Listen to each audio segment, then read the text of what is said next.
welcome back for the week 4 lock around the clock. As last week I was in sunny Orlando, I had to do one on the road a little bit out of the studio, but nonetheless we went 2-1. If you're following me on Twitter, I threw an extra Monday night special in there where I took the Redskins plus the points and that field goal fest, which was a winner. So overall, against the spread this year, I am 9-1-2.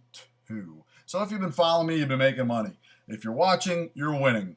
Unless you're Charlie Sheen, then you're winning all the time. You know what I'm saying? Tiger blood. This week, let's concentrate on what games we have this week. And you know what? Not to say anything, but I was going to take the Raiders for you at 4, but I know if I pick the Raiders too many weeks in a row, being a Raider fan, I lose credibility with the fan folk, especially the Jet fans. Have a hot dog on Sanchez. Anyway, let's get back into the games. This week, week 4, we got Minnesota, the 1 o'clock lock of the week. Minnesota at Kansas City, laying 1.5. Now, if they're smart, they're going to run Adrian Peterson all through the game, not just in the first half, as we saw that blunder in Detroit last week when they went up by 21 points. And then next thing you know, Adrian Peterson just disappeared. They relied on Donovan McNabb to throw every down. Don't know where that came in.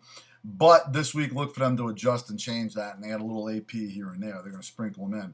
Kansas City just on both sides of the ball. Todd Haley, give it up. You're not really a good coach. You're a good offensive coordinator. And we're not seeing anything offensive from you except for the play calling, okay?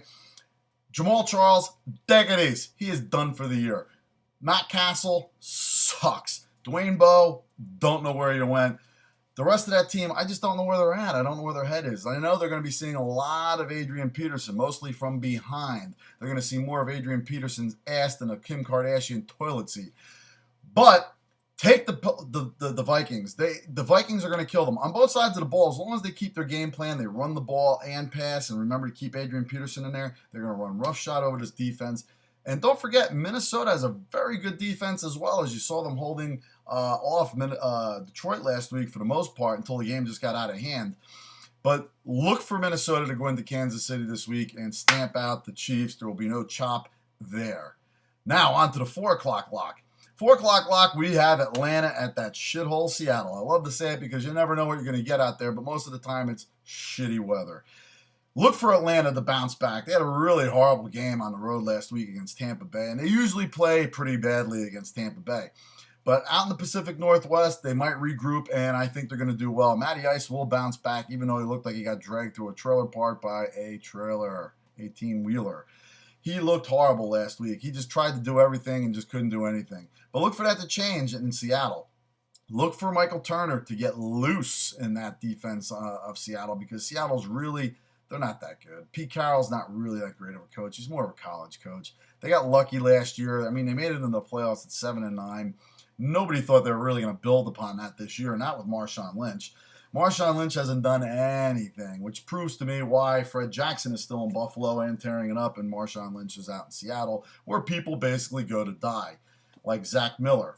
Tavares Jackson, even though he was dead when they delivered him there, he was in a casket with Sidney Rice. What they were thinking was going to happen, I have no idea. But it ain't happening.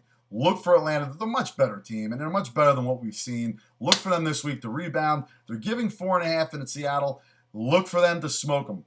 Roddy White's going to have a big game. Gonzalez is going to have a monster game if you have fantasy implications with Gonzalez. Play Gonzo this week, I'm telling you. Julio Jones is going to be great down the outside. Open it up. Look for a high-scoring event here. Look for Atlanta to do all the scoring. Look for them to cover the 4.5. That's my 4 o'clock lock.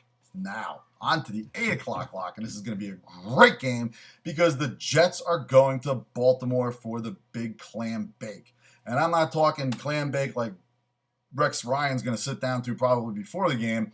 We're talking about the clam bake. We're talking about the whole event. We're talking about a wedding happening here because there's going to be rice all over the field. Look for Ray Rice. You saw what Darren McFadden did. Run DMC just tore through the Jets. He made them look pathetic.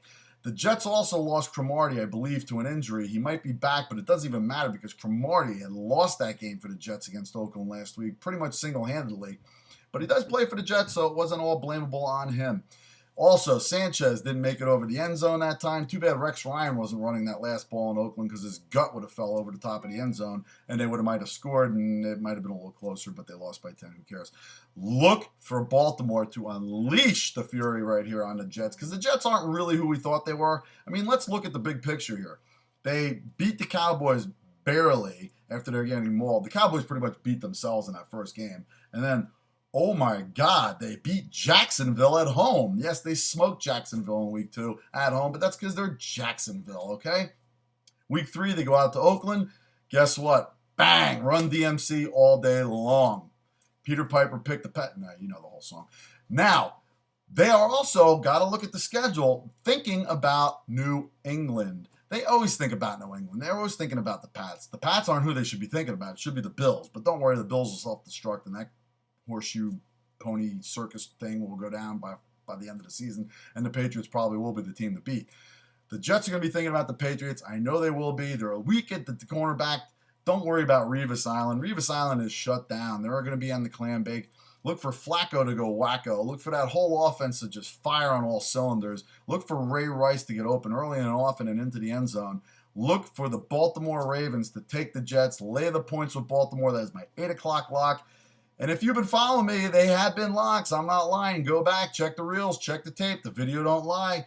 Anyway, check me out. I'm on Twitter at GenoT32. I'm also at Facebook at the Comedy of Geno T. And I'm always there on YouTube at GenoT32 as well. And until next week, take it to the book, take it to the bank, and you attack it is.